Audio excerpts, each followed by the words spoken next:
Hi, I'm Figment, and today we're going to cover a little topic inside of the Thor. Not so much the Thor itself, but the Shaper. The Thor's Shaper. Now, this is something that kind of came about because I was playing around with the Thor a few days ago, and I had some questions about the Shaper that I didn't totally get, and I wanted to figure them out. So I went and checked in my notes and realized there really wasn't much that I had written down about the Shaper. So then I referred to the Reason Manual, and believe it or not, there really wasn't a whole lot in the Reason Manual explaining the Shaper. It kind of listed the nine kind of settings, if you will, but didn't really describe what those nine settings did. So I figured it was worth it to kind of maybe sit down and play around with the Shaper and try and figure out what those nine settings do. Now, it still didn't really work for me. There is a couple of these settings that I still, excuse me, just don't get. Um, but I did learn quite a bit, so I figured I'd share what I learned. Now, what I'm gonna tell you here, you should kind of take with a grain of salt.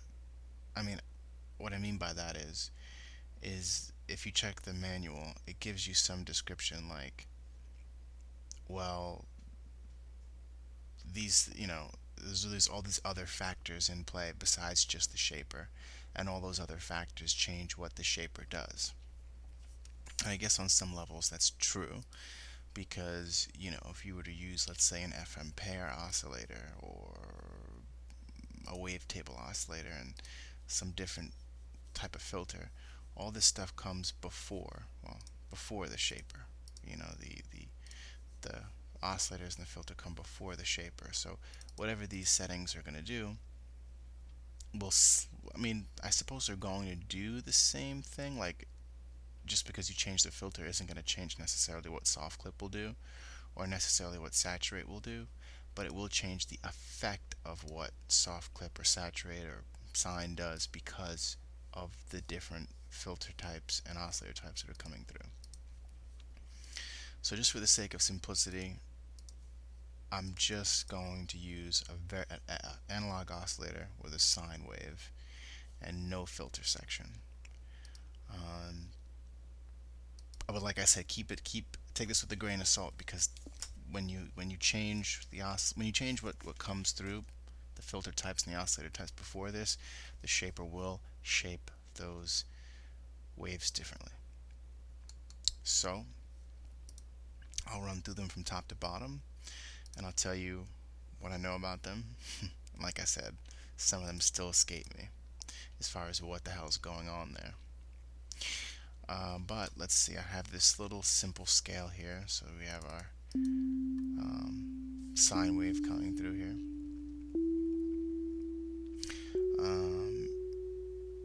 Now, the first setting here is soft clip. And what soft clip does is it basically clips the audio, it clips the waveform at its crest. You can see the crest of this waveform has been clipped. It's supposed to look like that. As you increase the intensity, it clips the crest of the waveform. Hard clip is exactly the same, except the clipping is more steep. It's got a harder angle.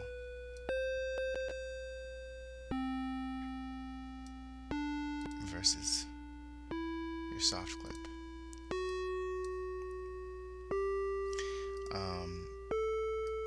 Saturate? I am not sure what saturate does. That one is beyond me. I'm not exactly sure what's going on here, so I'm just gonna pass by it. Maybe I'll figure out later and I'll post an update to that. Next we have sine, which basically, I'll pull it down. I'll turn it off. It basically adds an extra sine wave to the original. So if this was a square wave or something, it'd be adding a sine wave to the square wave. But I'm using a sine wave, so it's going to be adding a sine wave to a sine wave.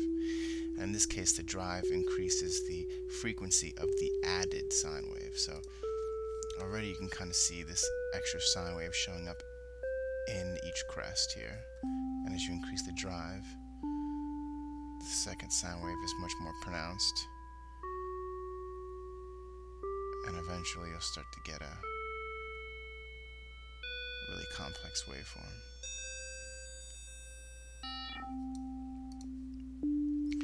Next we have bipulse, which basically either adds two spaced out sine waves or some kind of unique waveform. I'm not sure. The unique waveform kind of looks like a wide M, but if you take two, like even within here, you could see an M between these sine waves. That's why I'm not sure if it's a unique waveform or if it's two sine waves spaced out, but whatever the case, here we have this. And you can really see that M is way more pronounced, or that weird spaced out sine wave.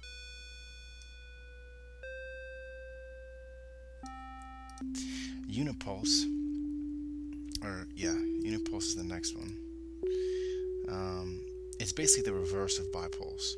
So depending on how you look at it, like I said, I wasn't sure if it was two sine waves added or some kind of a unique wave form, an M shape. The unipulse would then be, if it was a weird wave shape, that M shape waveform I was talking about, this is a W. Then it's an upside down shape of the bipulse, or two reversed sine waves put in. So it's hard to see that.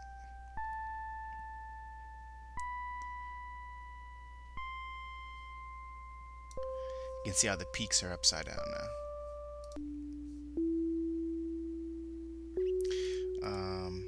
Next we have peak,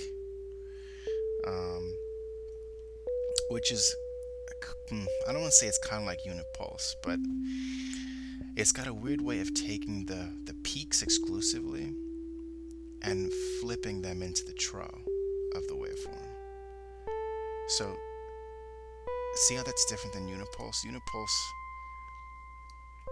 was adding this upside down W shape, but this is just taking these peaks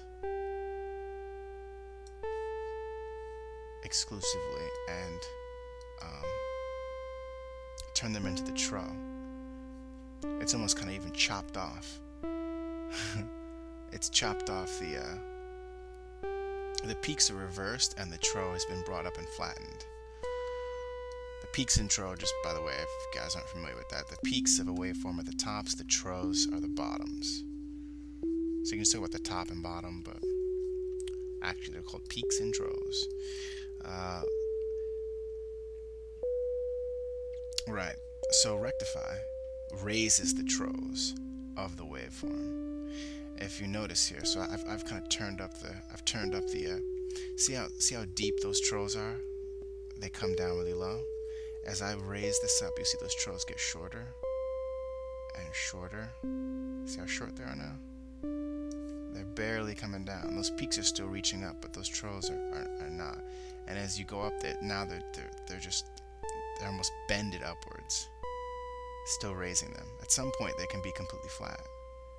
See, those troughs never come down now, although the peaks are still reaching. And last but not least, we have wrap.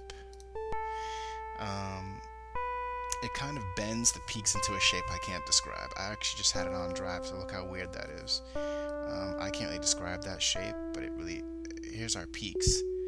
And as I raise that, those peaks, see they're bending, and now they're being pushed downwards. It's so weird.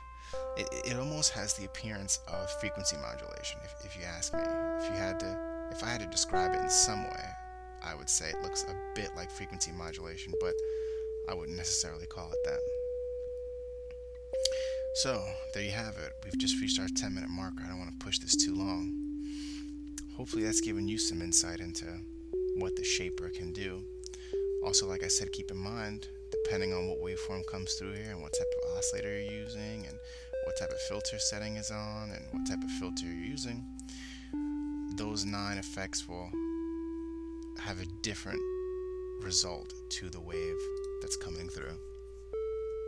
So, with that being said, remember to keep experimenting.